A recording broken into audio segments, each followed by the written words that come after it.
Граѓански кандидат со партиска поддршка од СДСМ без политички договор со ДУИ, но со албански гласови во втор круг. Ова е вистинскиот рецепт за да се остане во фотелјата наводно, според Стево Пендаровски. Човекот кој ги потпиша измените во кривичниот законник за кои цела Европска Унија алармираше, кој го потпиша преспанскиот договор со што го сменивме името на државата, го потпиша наводно изменетиот француски предлог со кој потпаднавме под бугарски уцени. Вели, немал ниту една дамка во својата председателска кариера.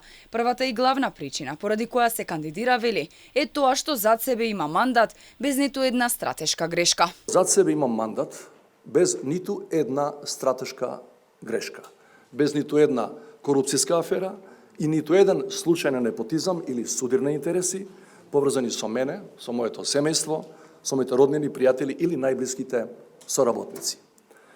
Бев национален координатор и ги предводев преговорите за членство на Македонија во НАТО и во мојот прв мандат станавме членки на Алијансата. Очекувам во мојот втор мандат да станеме членки на Европската Унија. Актуелниот председател доби поддршка за втор мандат од највисокото раководство на владеачката СДСМ, а во недела на Конгрес ќе биде промовиран како председателски кандидат, откако одлуката за тоа ќе помине низ партиските тела. Но дали Пендаровски ќе добие поддршка од ДУИ во вториот круг на председателските избори, ако се земат предвид несогласувањата помеѓу двете најголеми партии во владината коалиција, посебно откако Пендаровски одби да го потпише законот за игри на среќа.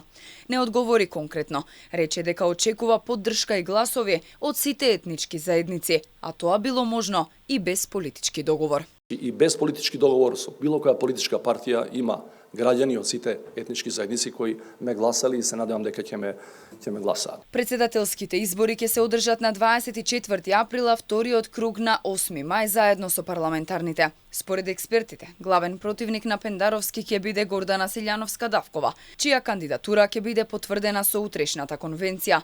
Тројца кандидати досега ги собраа потребните потписи: Бујар Османи, Арбен Таравари и Максим Димитриевски.